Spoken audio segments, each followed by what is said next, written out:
La vitamine D est sans doute le complément alimentaire le plus prescrit et le plus consommé à travers le monde. On vous vante ses mérites pour l'immunité, la solidité osseuse et la lutte contre la dépression hivernale. Et c'est vrai, c'est une hormone vitale. Mais il y a un secret médical dont on ne vous parle jamais dans les cabinets classiques. Prendre de la vitamine D seule est non seulement inefficace, mais cela peut s'avérer dangereux pour votre santé sur le long terme. Vous avez peut-être l'impression de protéger vos os, mais sans les bons partenaires biologiques, vous pourriez être en train de boucher vos artères et de calcifier vos organes vitaux. En tant que médecin, je vois trop souvent des patients avec des taux de vitamine D élevés, mais qui souffrent pourtant de fatigue chronique, de douleurs articulaires ou de problèmes cardiovasculaires. Pourquoi? Parce que la vitamine D ne travaille jamais seule. C'est le chef d'un orchestre complexe qui nécessite des instruments précis pour produire une symphonie de santé. Si vous ignorez les cofacteurs essentiels comme la vitamine K2 et le magnésium, vous forcez votre corps à gérer un déséquilibre métabolique majeur. Aujourd'hui, je vais vous révéler pourquoi vous ne devriez jamais avaler une goutte de vitamine D sans ça. Je vais vous expliquer comment transformer votre supplémentation en un véritable bouclier anti-âge et comment éviter les erreurs de dosage qui sabotent votre système. Préparez-vous, car ce que vous allez apprendre va radicalement changer votre vision des compléments alimentaires. Pour comprendre pourquoi la vitamine K2 est le partenaire indispensable de la vitamine D, il faut imaginer le calcium comme un passager dans votre sang. La vitamine D, elle, est la porteuse qui fait entrer ce calcium dans votre circulation à partir de votre intestin. Plus vous prenez de vitamine D, plus vous avez de calcium qui circule. Mais voici le problème. Une fois que le calcium est dans le sang, la vitamine D a terminé son travail. Elle ne sait pas où envoyer ce calcium. Sans instruction précise, le calcium se dépose là où il ne devrait pas, dans les tissus mous, dans vos valves cardiaques, dans vos reins sous forme de calcul et surtout dans les parois de vos artères, ce qu'on appelle la plaque d'athérome. C'est ici qu'intervient la vitamine K2. Elle joue le rôle d'aiguilleur du ciel. Son travail consiste à activer deux protéines spécifiques, l'ostéocalcine et la protéine matrix-gla, MGP. L'ostéocalcine prend le calcium circulant et le fixe solidement dans vos os et vos dents. La protéine MGP, quant à elle, agit comme un agent de nettoyage qui déloge le calcium de vos artères pour éviter qu'elles ne durcissent. Sans vitamine K2, même si vous prenez des doses massives de vitamine D, vos os restent poreux et vos artères deviennent rigides comme des tuyaux de plomb. C'est le paradoxe du calcium, être en manque dans les os et en excès dans les vaisseaux. La plupart des gens sont en carence sévère de vitamine K2 car on la trouve principalement dans les produits fermentés comme le natto japonais ou les fromages affinés de haute qualité. La forme la plus efficace est la MK7 qui reste plus longtemps dans le sang et assure une protection cardiovasculaire optimale. En médecine fonctionnelle, on considère que la vitamine D et la K2 forment un couple sacré. Séparer ces deux vitamines lors d'une supplémentation est une erreur métabolique majeure. Si vous augmentez votre apport en vitamine D, vous augmentez mécaniquement votre besoin en vitamine K2. En consommant ce duo ensemble, vous vous assurez que le calcium construit votre squelette au lieu de détruire votre cœur. Des études ont montré que les populations ayant un apport élevé en K2 ont un risque de mortalité cardiovasculaire réduit de 50%. C'est la différence entre une supplémentation qui vous sauve et une supplémentation qui vous fragilise. Désormais, chaque fois que vous voyez un flacon de vitamine D, votre premier réflexe doit être de chercher la mention K2. Sans cet aiguilleur, vous jouez à la roulette russe avec votre santé artérielle. Il est temps d'arrêter de voir les vitamines comme des éléments isolés et de comprendre que leur puissance réside exclusivement dans leur synergie. Si la vitamine K2 est l'aiguilleur, le magnésium est l'ouvrier qui rend tout le processus possible. Voici une vérité technique que peu de gens connaissent. La vitamine D que vous achetez en pharmacie ou que votre corps fabrique grâce au soleil est une forme inerte. Elle est biologiquement morte. Pour devenir active et utile à votre corps, sous la forme de calcitriol, elle doit passer par deux transformations chimiques, une dans le foie et une dans les reins. Et devinez quel est le carburant de ces transformations? Le magnésium. Toutes les enzymes qui métabolisent la vitamine D dépendent du magnésium.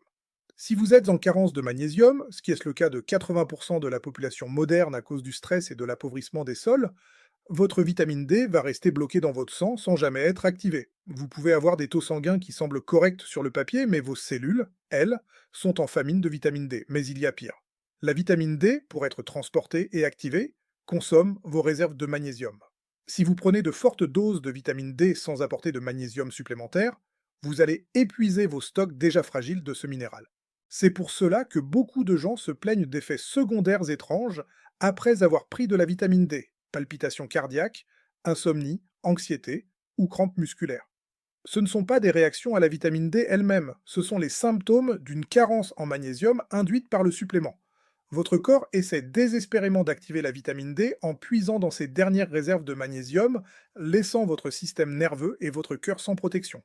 Pour que votre protocole de vitamine D soit efficace, vous devez donc impérativement l'accompagner d'un magnésium hautement biodisponible, comme le bisglycinate ou le malate. Le magnésium permet non seulement l'activation de la vitamine D, mais il aide aussi à réguler le taux de calcium pour qu'il ne monte pas trop haut, évitant ainsi la toxicité. En résumé, sans magnésium, votre vitamine D est inutile. Et sans magnésium, la vitamine D devient un stress pour votre organisme. C'est l'une des raisons pour lesquelles tant de personnes ne ressentent aucun bénéfice sur leur immunité, malgré des mois de supplémentation. Ils ont la clé, mais ils n'ont pas la main pour la tourner. Le magnésium est 7 mains. Dans ma pratique, je ne prescris jamais de vitamine D sans une dose concomitante de magnésium, car c'est la seule façon de garantir que l'hormone atteindra ses cibles cellulaires sans causer de dommages collatéraux. Nous devons parler franchement du risque de calcification, car c'est l'effet secondaire le plus insidieux d'une mauvaise utilisation de la vitamine D. La calcification, c'est le durcissement progressif de vos tissus mous. Imaginez que vos artères, qui devraient être souples et élastiques comme du caoutchouc, deviennent cassantes comme de la porcelaine ou du corail. C'est exactement ce qui se produit lorsque le calcium circule sans être dirigé par la K2 et activé par le magnésium. Ce processus ne se limite pas aux artères coronaires. Il touche aussi vos reins, favorisant la formation de pierres, calculs rénaux, qui sont extrêmement douloureuses et peuvent endommager la fonction rénale à long terme. Il touche votre cerveau, où des microcalcifications peuvent perturber la circulation sanguine cérébrale et accélérer le déclin cognitif. Il touche même vos articulations, contribuant à cette sensation de raideur et aux douleurs chroniques que l'on attribue souvent, à tort, au simple vieillissement. Le danger est particulièrement élevé avec les fameuses ampoules à haute dose, 150 000 ou 100 000 UI, que l'on prescrit parfois une fois par mois. En envoyant un flash massif de vitamine D, vous provoquez une absorption brutale de calcium. Si à ce moment précis, votre corps manque de K2 et de magnésium pour gérer ce flux, vous créez un pic de calcification tissulaire. C'est une approche que je ne recommande plus. Il est bien plus physiologique et sécuritaire de prendre des doses quotidiennes plus faibles, accompagnées de leurs cofacteurs, pour imiter l'exposition naturelle au soleil.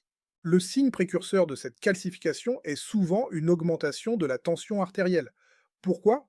Parce que si vos artères se rigidifient sous l'effet du dépôt de calcium, votre cœur doit pomper plus fort pour faire circuler le sang. Si vous avez commencé à prendre de la vitamine D seul et que vous remarquez que votre tension augmente ou que vous avez des douleurs articulaires inexpliquées, posez-vous la question de votre équilibre minéral.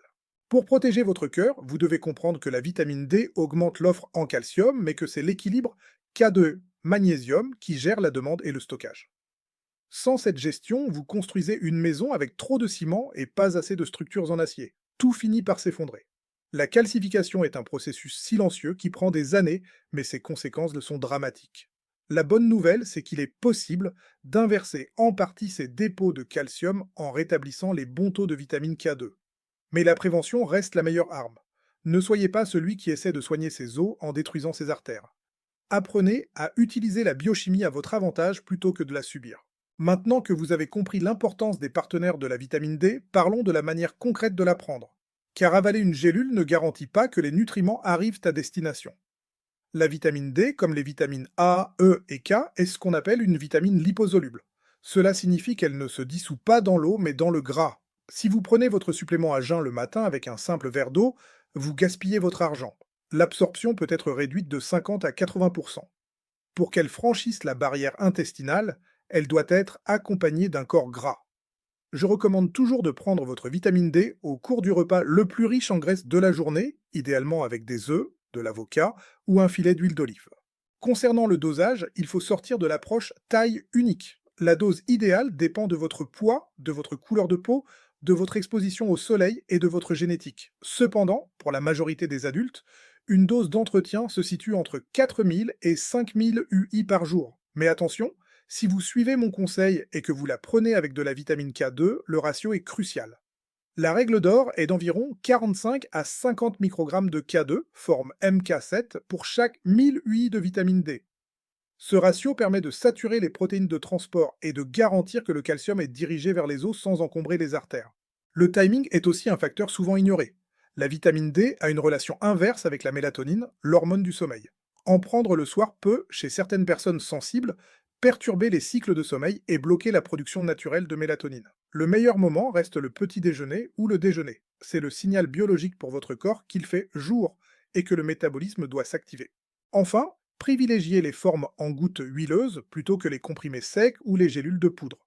La forme huileuse présolubilise la vitamine, ce qui facilite grandement le travail de votre vésicule biliaire, surtout si vous avez une digestion difficile ou si vous n'avez plus de vésicule.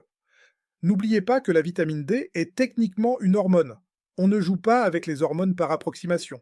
La seule façon de savoir si votre dosage est correct est de faire une analyse de sang pour mesurer la 25-hydroxyvitamine D. Je vise personnellement pour mes patients un taux situé entre 60 et 80 ng/ml pour une protection optimale contre l'inflammation et les maladies auto-immunes. En dessous de 30, vous êtes en zone de danger. Au-dessus de 100, vous risquez la toxicité si vous n'avez pas assez de magnésium et de K2. Pour clore ce système de défense, nous devons lever le voile sur les deux derniers compléments de l'ombre, la vitamine A et le zinc. Si la vitamine D est la clé, elle a besoin d'une serrure pour ouvrir la porte de vos cellules. Cette serrure, c'est le récepteur de la vitamine D, VDR. Et voici le secret. Pour que ce récepteur fonctionne, il doit s'associer à un autre récepteur, celui de la vitamine A, le RXR. Sans vitamine A, votre vitamine D a beau être présente en quantité massive dans votre sang, elle ne peut pas parler à votre ADN. Elle reste sur le palier de la cellule sans pouvoir entrer. C'est là que réside l'intelligence des remèdes ancestraux comme l'huile de foie de morue. Elle contient naturellement de la vitamine D et de la vitamine A dans des proportions équilibrées. Dans notre monde moderne, nous avons séparé ces nutriments, créant des déséquilibres. La vitamine A protège également contre la toxicité de la vitamine D en empêchant une absorption excessive de calcium. C'est un système de frein et de contrepoids. Attention toutefois, on parle ici de vitamine A préformée, rétinol, pas seulement du bêta-carotène des carottes, que le corps a parfois du mal à convertir. Quant au zinc, il est le stabilisateur structurel de vos récepteurs à vitamine D. Imaginez que le zinc est le ciment qui maintient la serrure en place sur la porte de la cellule. Si vous êtes carencé en zinc, ce qui arrive souvent en cas de stress ou de régime riche en céréales, vos récepteurs à vitamine D sont déformés et la vitamine D ne peut plus s'y fixer. C'est ce qu'on appelle la résistance à la vitamine D. Vous pouvez prendre toutes les gouttes du monde. Si votre serrure est cassée, rien ne se passera. Le zinc joue aussi un rôle crucial dans le système immunitaire en synergie avec la vitamine D pour activer les lymphocytes T. Pour optimiser votre santé, assurez-vous donc d'avoir une alimentation riche en zinc, huîtres, viande rouge de qualité, graines de courge, ou de vous supplémenter légèrement si nécessaire. En résumé, pour que votre vitamine D change réellement votre vie, vous avez besoin de gras pour l'absorber, magnésium pour l'activer, K2 pour diriger le calcium et vitamine A5 pour que vos cellules puissent enfin recevoir le message. C'est cela, la médecine de précision. C'est en comprenant ces interactions que l'on passe d'une santé médiocre à une vitalité exceptionnelle.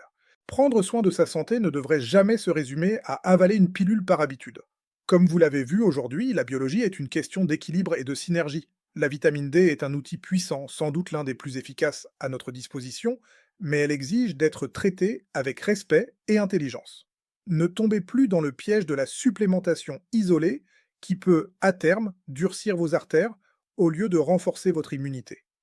Dès demain, revoyez votre protocole. Vérifiez vos apports en magnésium, assurez-vous que votre flacon de vitamine D contient de la K2, MK7, et n'oubliez jamais de prendre votre dose au milieu d'un bon repas.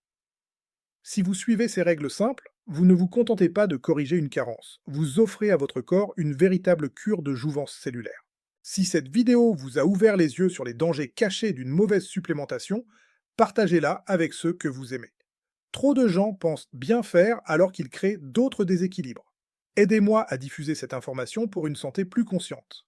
Mettez un pouce bleu, abonnez-vous pour ne rien rater des prochains protocoles du docteur Raphaël Cruz, et dites-moi en commentaire si vous prenez déjà votre magnésium avec votre vitamine D. Je lirai vos retours avec attention. Prenez le pouvoir sur votre biologie et on se retrouve très vite.